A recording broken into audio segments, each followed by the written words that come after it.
ದೇವರ ನಾಮಕ್ಕೆ ಸ್ತೋತ್ರ. ದೇವರು ಇವತ್ತೊಂದು ವಾಕ್ಯ ಕೊಟ್ಟಿದ್ದಕ್ಕಾಗಿ ದೇವರಿಗೆ ಸ್ತೋತ್ರ. ಈ ದೇವ್ರ ನಿಮ್ಮೊಟ್ಟಿಗೆ ಮಾತಾಡ್ತಾ ಇದ್ದಕ್ಕಾಗಿ ದೇವರಿಗೆ ಸ್ತೋತ್ರ. ದೇವರು ಆಶೀರ್ವಾದ ಮಾಡ್ತಾ ಇದ್ದಕ್ಕಾಗಿ ದೇವರಿಗೆ ಸ್ತೋತ್ರ. ಒಂದು ವಾಕ್ಯ ಓದ್ಕೋಣ. ಯೋಹಾನ ಬರೆದ ಸುವಾರ್ತೆ 12ನೇ ಅಧ್ಯಾಯ 50ನೇ ವಚನ. ಆತನ ಆಜ್ಞೆ ನಿತ್ಯ ಜೀವವಾಗಿದೆ ಎಂದು ಬಲ್ಲೆನು. Amen, hallelujah. ಸ್ವಲ್ಪ ಮ್ಯಾಗ್ಲಿ ಅಂತ ಓದ್ಕೋಣ.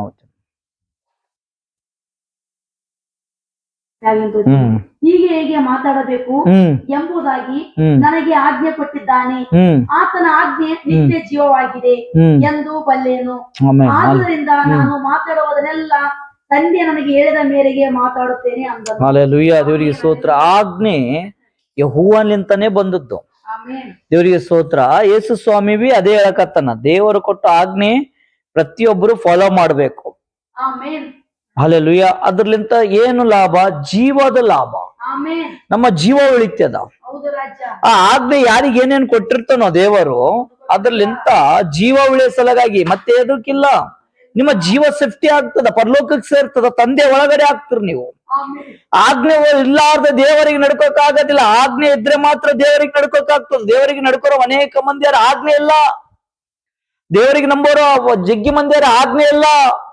ದೇವರ ವಾಕ್ಯ ಕೇಳೋರು ಜಗ್ಗಿ ಮಂದಿಯಾರ ಆಜ್ಞೆ ಇಲ್ಲ. ಆಜ್ಞೆ ಫಾಲೋ ಮಾಡ್ತಾ ಇಲ್ಲ. ಯಾರ ಆಜ್ಞೆ ಕೈಗೊಂಡು ನಡೀತಾ ಇದ್ದಾರೋ, ಫಾಲೋ ಮಾಡ್ತಾರೋ, ನಿತ್ಯ ಜೀವ ಅವರಿಗಾದ, ಅನಂತ ಜೀವನ ಅವರಿಗಾದ. ಹಲ್ಲೆಲೂಯಾ. ಆಜ್ಞೆ ಫಾಲೋ ಮಾಡ್ಬೇಕು ದೇವರ ಮಕ್ಕಳೇ. ನಾನ್ ನಂಬುತ್ತೇನೆ ದೇವರಿಗೆ ಅಂತಂದ್ರೆ ಆಜ್ಞೆ ಎಲ್ಲಿ ಅದ? ನಾ ಆರಾಧನೆ ಮಾಡ್ತೀನಿ, ನಾ ಗಾನ ಆಡ್ತೀನಿ, ಆಜ್ಞೆ ಎಲ್ಲಿ ಅದ? ಹಲ್ಲೆಲೂಯಾ. ಆಜ್ಞೆ ಫಾಲೋ ಮಾಡ್ಬೇಕು. ಈಗ ಕೆಲವರಿಗೆ ಒಬ್ರಿಗೆ ಸೇವೆ ಕೊಡ್ತಾನ, ದೇವರಿಗೆ ಸ್ತೋತ್ರ, ಆಜ್ಞೆ ಆದ್ರಾಗ. ಕೆಲವರಿಗೆ ಉಪವಾಸ ಪ್ರಾರ್ಥನೆ ಮಾಡಕ್ ಹೇಳ್ತಾನೆ, ದೇವರು ಹೇಳ್ತಾನೆ, ಅದ್ರಾಗ ಆಜ್ಞೆ ಆದ ಉಪವಾಸ ಪ್ರಾರ್ಥನೆ ಮಾಡು ಅಂತ. ಕೆಲವರಿಗೆ ಪ್ರಾರ್ಥನದ ಭಾರ ಆಗ್ತಾನ, ಪ್ರಾರ್ಥನಾ ಮಾಡ್ತಾರ, ಆಜ್ಞೆ ಆದ್ರಾಗ ಉಪವಾಸ ಮಾಡ್ರಿ, ಪ್ರಾರ್ಥನಾ ಮಾಡ್ರಿ ಅಂತ. ಹಲ್ಲೆಲೂಯಾ.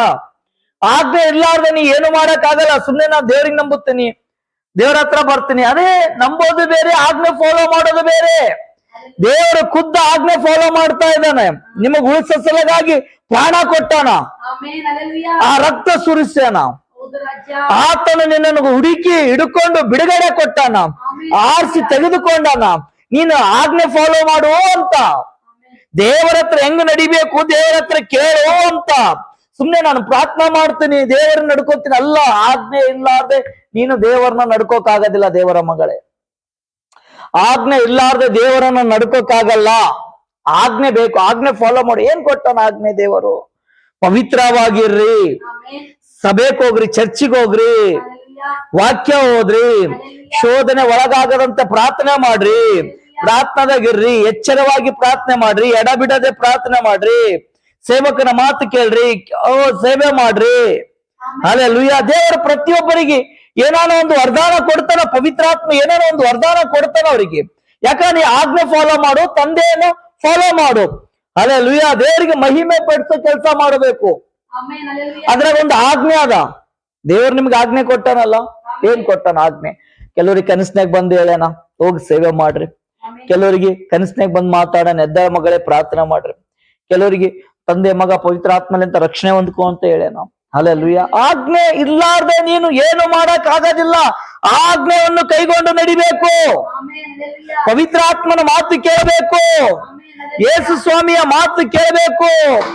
ಯೆಹೋವನು ಏನ್ ಹೇಳೇನ ಅದು ಕೇಳ್ಬೇಕು. ತಂದೆ ಮಗ ಪವಿತ್ರಾತ್ಮನ ಮಾತೇನ ಅದು ಫಾಲೋ ಮಾಡ್ಬೇಕು. ಅದಕ್ಕೆ ಆಜ್ಞೆ ಅಂತಾರ. ಹಲ್ಲೆಲೂಯಾ. ಆ ದೇವರು ಏನ್ ಹೇಳ್ಯಾನ ಅದು ನಡ್ಕೋಬೇಕು ನೀನು. ಹಲ್ಲೆಲೂಯಾ. ದೇವರಿಗೆ ಸ್ತೋತ್ರ. ಕೆಲವರಿಗೆ ಜಗ್ಗಿ ಊಟ ಇರ್ತದ, ಅವರಿಗೆ ಬಾಳ ಬೇರೆ ಬೇರೆ ಐಟಮ್ಸ್ ಊಟ ಅವರಿಗೆ ತಿನ್ನೋದು ಆಸೆ ಇರ್ತದ. ತಿಂತ ನಮಗ್ ಬಿ ಆಸೆ ಅದ, ಬೇರೆ ಬೇರೆ ಊಟ ಮಾಡ್ಬೇಕಂತ ನಮಗ್ ಬಿ ಆಸೆ ಅದ. ಎಲ್ಲರಿಗೂ ಇರ್ತದ. ಚಂದ ಐಟಮ್ ತಿನ್ಬೇಕು, ಚಂದವಾಗಿರ್ಬೇಕು, ಚಂದ ವಸ್ತು ತಿನ್ಬೇಕು, ಬೇರೆ ಬೇರೆ ತಿನ್ಬೇಕು. ಕೆಲವ್ರಿಗೆ ಚಿಕನ್ ಆಸೆ, ಕೆಲವರಿಗೆ ಮಟನ್ ಆಸೆ, ಕೆಲವರಿಗೆ ಬೇರೆ ಬೇರೆ ಆಸೆ ಇರ್ತದೆ. ಕಬಾಬ್ ಆಸೆ, ಬ್ಯಾಳೆ ಅನ್ನ ತರಕಾರಿ ತಿನ್ನೋಕೆ ಆಸೆ ಇರ್ತದೆ. ದೇವರಿಗೆ ಸ್ತೋತ್ರ. ಅವ್ರಿಗೆ ಸಡನ್ ಆಗಿ ದೇವ್ರು ಹೇಳ್ತಾನೆ ಉಪವಾಸ ಮಾಡು ಅಂತಂದ್ರೆ, ದೇವರ ಆಜ್ಞೆ ಹೇಳ್ತಾನ ಒಂದು. ಏನಪ್ಪಾ? ದೇವರ ಮಗ ದೇವರು ಹೇಳ್ತಾನೆ ಉಪವಾಸ ಮಾಡು ದೇವರ ಮಗಳೇ, ಈ ವಿಷಯಕ್ಕಾಗಿ ಉಪವಾಸ ಮಾಡು. ದೇವರ ಮಗನೇ, ಈ ವಿಷಯಕ್ಕಾಗಿ ಉಪವಾಸ ಮಾಡು. ಇಲ್ಲ ರೀ, ನನ್ಗೆ ಈ ಊಟ ಮಾಡ್ತೇನೆ ನಾನು, ದೇವರೇ ಇಲ್ಲ, ನಾನು ಉಪವಾಸ ಮಾಡಕ್ ಆಗಲ್ಲ, ನನಗೆ ಹಸಿವಿರಕ್ ಆಗಲ್ಲ ನನಗ. ಹಲ್ಲೆಲೂಯಾ. ದೇವರೇ ಒಂದು ಆಜ್ಞೆ, ಉಪವಾಸ ಪ್ರಾರ್ಥನೆ ಮಾಡು, ಶೋಧನೆ ಒಳಗಾಗದಂತೆ ಉಪವಾಸ ಪ್ರಾರ್ಥನೆ ಮಾಡು, ಎಚ್ಚರವಾಗಿ ಪ್ರಾರ್ಥನೆ ಮಾಡು. ದೇವರೇನ ಇಲ್ಲ ಅಂತ ಹೇಳಕ್ ಬರಲ್ಲ. ಪವಿತ್ರಾತ್ಮ ನಿನ್ನೊಟ್ಟಿಗೆ ನಿನ್ನ ಒಳಗಡೆ ಮನಸ್ಸಿನಾಗ ನೀನು ಒಪ್ಕೋಬೇಕಾಗ್ತದ. ದೇವರ ಖುದ್ದು ಆತ್ಮ ಹೇಳಿದ್ಮೇಲೆ ಮಾಡೇಬೇಕಾಗ್ತದ. ಕೆಲವ್ರು ಬೇರೆ ಹೇಳಿದ್ರೆ ಉಪವಾಸ ಪ್ರಾರ್ಥನೆ ಮಾಡೇ ಬ್ರದರ್, ಇದು ಪ್ರಾಬ್ಲಮ್ ಸಾಲ್ವ್ ಆಗ್ಬೋದು, ಅವರು ಹೇಳ್ತಾರ, ಮಾಮೂಲಿಯಾಗಿ ಹೇಳ್ತಾರ, ಉಪವಾಸ ಪ್ರಾರ್ಥನೆ ಮಾಡಿ ನೋಡ್ರಿ ದೇವ್ರ ಜಯ ಕೊಡ್ತಾನೆ. ಹಿಂಗೆ ಡೈರೆಕ್ಟ್ ಇಲ್ಲಿ ದೇವರೇ ಹೇಳಕತ್ತಾನ, ನೀನು ಉಪವಾಸ ಮಾಡು, ಒಂದು ಆಜ್ಞೆ ಕೊಡಕತ್ತಾನ. ನಾನು ಊಟ ಮಾಡ್ತೀನಿ, ಬೇರೆ ಬೇರೆ ತರದ ಊಟ ಮಾಡ್ತೀನಿ, ನನ್ನ ಕೈಲಿ ಆಗೋದಿಲ್ಲ ಅಂತಂದ್ರೆ ನೀನ್ ಆಜ್ಞೆ ಫಾಲೋ ಮಾಡ್ತಾ ಇಲ್ಲ. ಹಲ್ಲೆಲೂಯಾ. ವಾಕ್ಯ ಓದಿ ಬ್ರದರ್, ಇಲ್ಲ ನನಗ ಟೈಮ್ ಇಲ್ಲ, ನಾನು ಚರ್ಚಿಗೆ ಹೋಗ್ತೀನಿ. ದೇವರ ಖುದ್ದೇ ಹೇಳ್ತಾನ, ವಾಕ್ಯ ಇಲ್ಲಿ ಯಾವ್ದು ಇದು ತೆಗೆದು ಓದು. ಹಲ್ಲೆಲೂಯಾ. ಇಲ್ಲ ಟೈಮ್ ಇಲ್ಲ ಅಂತ ಹೇಳಕ್ ಬರೋಲ್ಲ, ಆಜ್ಞೆ ಅದ. ದೇವರು ಕೊಟ್ಟ ಆಜ್ಞೆ ಫಾಲೋ ಮಾಡ್ಬೇಕು. ನಮಗೂ ಕೊಡ್ತಾನ ದೇವರ ವಾಕ್ಯ, ನಮಗ್ ಬಿ ಹೇಳ್ತಾನ ದೇವರ ಉಪವಾಸ ಮಾಡು ಅಂತ, ನಮಗ್ ಬಿ ಆಜ್ಞೆ ಫಾಲೋ ಮಾಡ್ಬೇಕಾಗ್ತದ. ಹಲ್ಲೆಲೂಯಾ. ಪ್ರತಿಯೊಬ್ಬರಿಗೆ ಆಜ್ಞೆ ಫಾಲೋ ಮಾಡ್ಬೇಕು, ಪ್ರತಿಯೊಬ್ಬರು ದೇವರ ಕಡೆಗೆ ಕಿವಿ ಕೊಡಬೇಕು, ಪ್ರತಿಯೊಬ್ಬರು ದೇವರ ಮಾತು ಫಾಲೋ ಮಾಡ್ಬೇಕು. ಏನ್ ಹೇಳಿದ ದೇವರು ನಿಮ್ಗ? ಹಲ್ಲೆಲೂಯಾ. ನಾನ್ ನಿನಗೆ ಬಿಡುಗಡೆ ಕೊಟ್ಟೇನೆ. 38 ವರ್ಷದಲ್ಲಿಂತ ರೋಗಿ ಒಂದು ಸ್ಥಾನದಾಗ ಬಿದ್ದಿದ್ದ. 38 ವರ್ಷದಲ್ಲಿಂತ ಬಿದ್ದ ಮ್ಯಾಗ ದೇವರಿಗೆ ಸ್ತೋತ್ರ, ದೇವರು ಹೋಗಿ ಎಬ್ಬಿಸಿದ. ಆ ನಂತರ ದೇವರು ಏನ್ ಹೇಳಿದ? ಪಾಪ ಮಾಡಬೇಡ, ಇದಕ್ಕಿಂತ ಭಯಂಕರ ರೋಗ ಬರ್ತದೆ. ಆಮೇಲೆ ಹೆಚ್ಚಿನ ಕೇಡು ಬಂದಿತ್ತು. ಹಲ್ಲೆಲೂಯಾ. ಇದಕ್ಕಿಂತ ಹೆಚ್ಚಿನ ಕೇಡು ಬಂದಿರ್ತಂತ ಒಂದು ಹೇಳಿದ. ಹಲ್ಲೆಲೂಯಾ. ದೇವರು ಬಿಡುಗಡೆ ಕೊಟ್ಟೋರಿಗೆ ಬಿ ಹೇಳ್ತಾನ, ದೇವರು ಕುರುಡರಿಗೆ ಕಣ್ಣು ಕೊಟ್ಟೋರಿಗೆ ಬಿ ಹೇಳ್ತಾನ. ಪ್ರತಿಯೊಂದು ವಿಷಯ ದೇವರು ಹೇಳ್ತಾನ, ಅದು ಹಿಡ್ಕೊಂಡು ಫಾಲೋ ಮಾಡ್ಬೇಕು. ಅದು ಆಜ್ಞೆ ಅದ. ಅದು ನಮಗೆ ದೇವರು ಏನ್ ಕೊಡ್ತಾನ ಅದು ನಾವು ತಿಳ್ಕೊಂಡು ಫಾಲೋ ಮಾಡ್ಬೇಕು. ನನಗೇನ್ ಕೊಡ್ತಾನ ಅದು ಫಾಲೋ ಮಾಡ್ಬೇಕು, ನಿಮ್ಗೇನ್ ಕೊಡ್ತಾನ ಅದು ಫಾಲೋ ಮಾಡ್ಬೇಕು. ದೇವರು ಪ್ರತಿಯೊಬ್ಬರಿಗೆ ಕೊಡ್ತಾನ. ಫಾಲೋ ಮಾಡ್ಲಿಲ್ಲ, ಆಜ್ಞೆ ಫಾಲೋ ಮಾಡ್ತಿಲ್ಲ ಅಂತಂದ್ರೆ ದೇವರು ನಿಮ್ಮೊಟ್ಟಿಗೆ ಮಾತಾಡೋದಿಲ್ಲ, ಬಿಟ್ಟು ಬಿಡ್ತಾನ. ನನ್ ಮಾತೇ ಕೇಳವಲ್ರು, ನಾನ್ ನಿನಗೇನ್ ಹೇಳಂದೆ? ಹಲ್ಲೆಲೂಯಾ. ನನ್ ಮಾತು ಕೇಳಲ್, ದೇವ್ರ ಮಾತೇ ಕೇಳವಲ್ರು, ನಾನ್ ನಿನಗೇನ್ ಹೇಳಂದೆ ಅಂತ ದೇವರ ಮೆಲ್ಲಗ ದೂರ ಸೆದ್ದು ಬರ್ತಾನೆ. ಅದೇ ದೇವರಿಗೂ ಕೂಡ ಮಾತಾಡು, ಏನ್ ಹೇಳ್ತಾನೆ ಕೇಳು, ಅದನ್ನ ಫಾಲೋ ಮಾಡು. ಹಲ್ಲೆಲೂಯಾ. ಅದನ್ನ ನಿತ್ಯ ಜೀವಕ್ಕಾಗಿ ಕರ್ಕೊಂಡು ಹೋಗ್ತಾನೆ ದೇವರು, ಅನಂತ ಜೀವನಕ್ಕಾಗಿ ಸೇರಿಸ್ತಾನೆ ದೇವರು. ಹಲ್ಲೆಲೂಯಾ. ಪ್ರತಿಯೊಂದು ವಿಷಯಕ್ಕಾಗಿ ದೇವರು ನಿನ್ನ ಜೀವನದಾಗ ಮಾಡಕತ್ತಾನ. ಅದಕ್ಕೊಂದು ಅರ್ಥ ಅದ. ನಿನ್ನ ಪ್ರಾಣ ಉಳಿಸಲಾಗೆ ದೇವರು ಮಾಡಕತ್ತಾನ. ಅನಂತ ಜೀವನದಾಗ ನಿತ್ಯ ಜೀವಕ್ಕೆ ನೀ ಸೇರ್ಬೇಕಂತಾನೆ ದೇವರು ತಯಾರು ಮಾಡಕತ್ತಾನ. ಅನಂತ ಜೀವನ ಪರಲೋಕಕ್ಕ, ನಿತ್ಯ ಜೀವಕ್ಕೆ ಸೇರ್ಬೇಕು ನೀನು. ಅದ್ರ ಸಲಗೆ ನಿನಗೊಂದು ಆಜ್ಞೆ ಕೊಡಕತ್ತಾನ. ಏನು? ಪರ್ಫೆಕ್ಟ್ ಆಗಿ ನಡ್ಕೋರಿ. ತಂದೆ ಮಗ ಪವಿತ್ರಾತ್ಮನ ಹೆಸರು ಮೇಲೆ ಪರ್ಫೆಕ್ಟ್ ಆಗಿ ನಡ್ಕೋರಿ. ಪ್ರಾರ್ಥನಾದಾಗಿರೋರಿ, ಪ್ರಾರ್ಥನದಿಂದ ಬಲ ಹೊಂದ್ಕೋರಿ, ಪ್ರಾರ್ಥನದಿಂದ ಶಕ್ತಿ ಹೊಂದ್ಕೋರಿ. ದೇವ್ರಿಗೆ ಸ್ತೋತ್ರ. ಪ್ರಾರ್ಥನೆ ಮಾಡ್ರಿ, ವಾಕ್ಯ ಓದ್ರಿ, ವಾಕ್ಯದ ತಕ್ಕ ಅಂತ ನಡ್ರಿ. ಇದು ಆಜ್ಞೆ ಅದ. ದೇವರು ನಮ್ಗೆ ಆಜ್ಞೆ ಕೊಟ್ಟಾನ. ಇದು ವಚನ ಏನೇನು ನೀನ್ ಫಾಲೋ ಮಾಡ್ತಾವ ಎಲ್ಲ ಆಜ್ಞೆಗಳವ. ಈ ವಾಕ್ಯದಾಗ ಏನೇನ ಬರ್ದಿದ್ದಾವ ಮನುಷ್ಯರಿಗೆ ಮಾತ್ರ, ನಮ್ ಸಲಗಾಗಿ ಬರ್ತಾನ, ನಿಮ್ ಸಲಗಾಗಿ ಬರ್ತಾನೆ. ಇದು ಫಾಲೋ ಮಾಡೋದೇ ಪರಲೋಕ ತಂದೆ ಇಚ್ಛಾದ. ಅದನ್ನ ಫಾಲೋ ಮಾಡ್ತಾ ಇದ್ರೆ ನಿತ್ಯ ಜೀವ ಸಿಗ್ತದ, ಪರಲೋಕದಲ್ಲಿ ಜಾಗ ಸಿಗ್ತದ. ಇದು ಆಜ್ಞೆ ಅದ. ಇದು ಪೂರ ರೂಲ್ಸ್ ಅದ ದೇವ್ರು ಕೊಟ್ಟದ್ದು. ಹೆಂಗಿರ್ಬೇಕು, ಹೆಂಗ್ ನಡಿಬೇಕು, ಹೆಂಗ್ ಮಾತಾಡ್ಬೇಕು. ಹಲ್ಲೆಲೂಯಾ. ಎಲ್ಲ ಇದ್ರಾಗ ಅದ. ಇದು ಫಾಲೋ ಮಾಡು, ಇದು ಆಜ್ಞೆ ಫಾಲೋ ಮಾಡಿದಂಗ. ಹಲ್ಲೆಲೂಯಾ. ಈ ವಾಕ್ಯ ಅವ್ರ ಜೀವನದಾಗ ಆಶೀರ್ವಾದ ಆಗ್ಲಿ ಅಂತ ಪ್ರಾರ್ಥಿಸು.